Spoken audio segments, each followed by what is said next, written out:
Eu não biológicos e sei tal. se É eu tenho normal. uma percepção errada, e você, como estuda mais essas relações das pessoas e entende um pouco mais do jeito de ser das pessoas, por ser um psicólogo, você entende a natureza, às vezes, dos pensamentos melhor, o resultado final.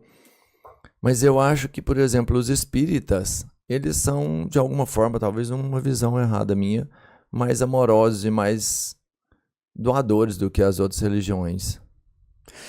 Eu não sei te dizer, a partir de pesquisas, se elas existem, eu não as conheço, em termos de, vamos Uhum, comparar a empatia dos espíritas com a empatia dos cristãos. Mas dá uhum. para fazer isso, a gente tem instrumentos psicométricos que mensuram, que quantificam o quanto a pessoa é empática, sensível à dor dos outros, o quanto ela se envolve em causas sociais. Sim, A gente consegue medir praticamente tudo hoje já na psicologia, ou quase tudo, assim, de mais importante. Até o amor tem instrumentos que mensuram. Pessoas, mesmo? aham, pessoal. Cara, no meu doutorado, eu desenvolvi uma escala que mensura a convicção que as pessoas têm na existência de seres espirituais. Então Eu, a gente consegue medir a fé. eu vi isso aí. Então, Era de 1 a 5, não era, se não me engano? essa escala especificamente, ela tem 7 itens para cada uma das 13 afirmações. As afirmações são, por exemplo, depois da morte viveremos como seres espirituais. Fomos criados por um ser espiritual. Alguns seres espirituais nos protegem, ou alguns seres espirituais nos atormentam. Tem alguns itens assim que fazem referência a essas entidades ou divindades ou seres espirituais malignos. Então a gente tem 13 itens, a pessoa vai marcar numa escala de 1 a 7 o quanto ela concorda ou discorda com cada um dos itens. A escala vai desde isso é definitivamente falso, Ah, isso. passando por pontos intermediários, tendo a achar que é falso ou tendo a achar que é verdadeiro, até isso é definitivamente verdadeiro. Então, quanto maior aqui, nessa escalinha de 1 a 7, mais confiança ou convicção ou fé a pessoa tem na existência desses seres. A gente soma depois esses 13 itens, né, qual foi a marcação da pessoa aí nessa escalinha de 7 pontos para cada um desses 13 itens para chegar no score final, que é o quanto você acredita na existência de seres espirituais. E aí você compara os grupos. Inclusive, a partir disso a gente tem evidências de que os ateus são mais convictos da inexistência desses seres do que os agnósticos, o que era esperado, né? Que o agnóstico tem mais dúvida, não sei se Deus existe ou não. Mas um dado interessante da nossa pesquisa é que os agnósticos se parecem mais com os ateus do que com os religiosos. Sim. Os agnósticos, por mais que, olha, eu não sei se Deus existe ou não, mas eles tendem mais ao ceticismo, mais à descrença do que à crença. É como se fosse assim, o agnóstico médio, se fosse apostar, ele apostaria na inexistência. É isso que os nossos dados sugerem, pelo menos nesse levantamento que a gente fez para a minha pesquisa de doutorado. A gente fez outro levantamento agora, mas a gente não tem os dados prontos ainda, que a gente está estudando os ateus místicos, ou os ateus que têm mais espiritualidade, que é outro tema. Ateus místicos, já tenho esse grupo agora. Pois é, a gente está descobrindo a existência de ateus que expressam espiritualidade, que tem algum tipo de espiritualidade. Isso não é inteiramente novo. Se você vê o Sam Harris, um dos 4 cavaleiros do ateísmo, como eles brincam, tem o livro Despertar, um guia para a espiritualidade sem religião. É um livro em que o Sam Harris, super ateu, amigão do Dawkins, propõe um tipo diferente de espiritualidade, por meio da meditação, principalmente pela meditação budista, hinduísta, só que ele tira todos os componentes sobrenaturais dessa prática espiritual. Ele fala, alma, sei lá, chakras, para quem acredita, né, que os chakras estão desalinhados e a meditação ou o yoga vão te ajudar a realinhá-los. Ele tira isso tudo, reencarnação que você encontra no budismo, em algumas linhas budistas pelo menos, no hinduísmo. Ele fala, vamos tirar isso tudo. A meditação enquanto uma prática de controle da atenção para você liberar um pouco dos pensamentos que estão te trazendo turbulências, estão te trazendo um mal-estar, para você cuidar desse seu bem-estar, até a ciência está mostrando que é uma parada boa. Então ele argumenta muito em cima disso, traz estudos científicos, das neurociências, um pouco da filosofia dele, critica religiões e os gurus e os charlatões, inclusive nesse livro. É um bom livro, fica a dica aí, ó, Despertar, para quem quer aprender sobre meditação, um tipo de espiritualidade sem componentes sobrenaturais. Então a gente encontra, por exemplo, no Sam Harris, o próprio Dawkins, no livro dele, não é ciência, como é que é, gente? Ciência na Veia? Ah, esqueci, cara. Agora eu esqueci o título do livro dele. Ontem mesmo eu folhei essa porcaria, gente. Porcaria não, que é um bom livro. Mas ele chega a dizer que ele se considera uma pessoa espiritual como o Einstein. Ciência na alma. Ciência na alma, obrigado. Ciência na alma. Ciência na alma. Ele fala, eu me considero, tal como o Einstein se colocou como uma pessoa profundamente religiosa, ou com um senso religioso, no sentido de contemplar a complexidade, a beleza do universo, da natureza, ele falou, nesse sentido de Einstein aqui, eu também me considero uma pessoa espiritual. Isso foi o Dawkins, cara. Tudo bem que agora mais tardiamente, né, na vida dele. Não sei se ele se colocaria assim na época Lá de Deus no atrás. delírio e tal. Ultimamente ele defendeu cristãos, né, ou se colocou como um cristão cultural. Várias tretinhas interessantes. Caramba, velho. Cara, mas são, pelos termos que você usa, Aham. são legais. Um cristão cultural, por exemplo, do que a gente entende, é legal, porque você não é um cristão, mas a cultura dele você acha que é legal. Cara, Né? Aquele ensinamento, muitos a pregação. judeus são judeus nesse sentido étnico, mas não religioso. Sim.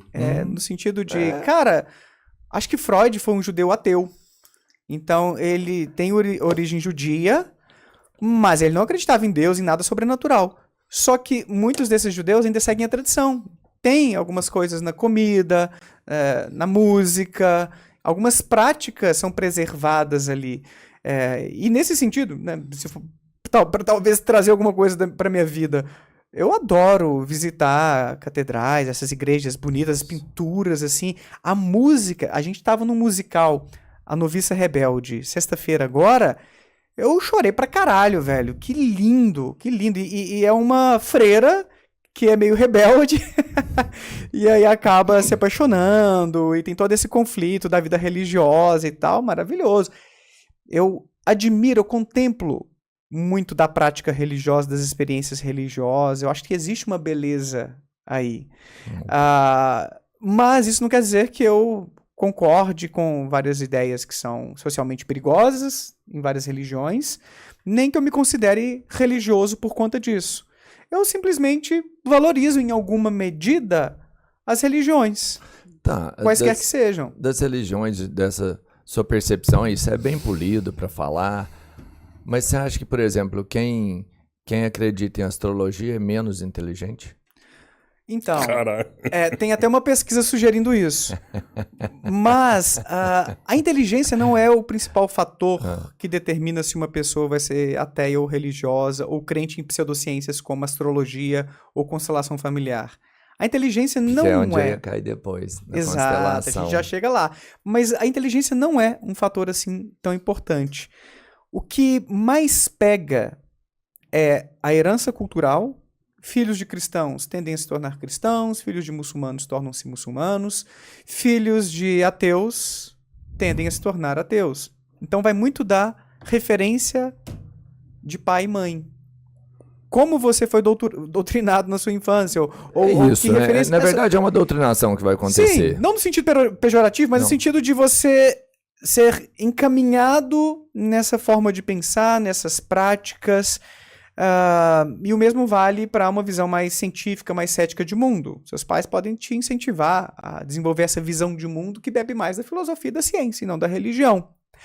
Então, esse fator cultural é muito importante, de herança familiar. Existe um fator motivacional, que é o sofrimento, para a gente ser bem direto. Temos evidências de que quanto mais as pessoas sofrem, têm uma condição de vida mais precária, maior é a tendência de se tornarem religiosas e mais convictas, pessoas de mais fé. Essas evidências são tanto individuais como num nível populacional. Por exemplo, em países onde há mais desigualdade econômica, como aqui no Brasil, as pessoas têm mais fé. Se você olha para os países europeus, que têm uma distribuição de renda mais igualitária, onde a política funciona melhor, saúde, educação, enfim, esses indicadores de desenvolvimento humano são melhores, são os países menos religiosos do mundo. A fé é tipo um analgésico pra pessoa, né, cara? A fé socorre nesses momentos da dor, exatamente. Eu pensei diferente. Você falou assim, onde a política é boa, tem menos, né, apelo religioso. É porque lá eles não vê o capeta igual a gente vê aqui na política. Caralho, esse trem tá pondo a gente pra queimar. O indicador que foi usado por uma cientista social, acho que o nome dela é Catherine Ross, tenho quase certeza que é esse o nome dela, foi corrupção. Os países onde há mais corrupção são mais religiosos. Nos países menos corruptos, as pessoas são menos religiosas. É claro que são correlações, a gente tem que ter cuidado na forma de interpretar, porque às vezes você encontra estudos mostrando que nesses países onde o QI é mais alto, as pessoas são menos religiosas. Ah, tá vendo então, Daniel? Ó, contradiz o que você afirmou. Mais inteligência nesses países, menos religião. Mas a gente tem que tomar cuidado. Por que essas pessoas são mais inteligentes nesses países? É porque elas estudam mais. Come melhor. Tem saneamento básico. Saneamento básico. Come, alimenta bem, tem qualidade de vida. Existe um fenômeno chamado efeito Flynn, porque Flynn foi o pesquisador que documentou isso melhor, mostrando que a cada nova geração, ao longo do século passado, em países como Estados Unidos e vários países europeus, o adulto médio tinha uma inteligência mais alta. Então as pessoas estavam se tornando mais inteligentes. Por quê? Não dá para explicar isso geneticamente. Porque você não tem uma taxa de mutações genéticas que vão sendo transmitidas. Tão acelerada assim, né? É uma mudança cultural. Qual é o principal fator cultural que explica isso? O aumento da escolarização. Então eles foram vendo que as pessoas foram estudando... Minha avó estudou até a 5ª série, por exemplo. Meus pais estudaram até o ensino superior. Eu fui até o doutorado. Existe uma relação entre escolaridade... Quanto mais escolaridade você tem, maior é seu repertório cognitivo. Não é que isso seja uma regra e então os doutores são os mais... Não necessariamente. Tem muita gente com doutorado que é estúpida. Muita gente que fala abobrinha que tem um título de mestrado, de doutorado. Tem muitos prêmios Nobel que às vezes falam umas abobrinhas também. Então a gente tem que tomar cuidado. E tem muita gente com uma escolaridade mais baixa que é super sábia, que tem uma inteligência, um pensamento crítico fudido. Então isso não é regra. A gente tem que sempre fazer essa ressalva para que quem não conhece tanto desses estudos não saia com conclusões equivocadas. A gente trabalha com correlações, com tendências estatísticas. E existem muitas exceções quando a gente fala de tendências. Eu dei o exemplo mais cedo, por exemplo, de que cristãos tendem a ser mais homofóbicos do que pessoas não religiosas. Mas tem pessoas não religiosas que são muito mais homofóbicas.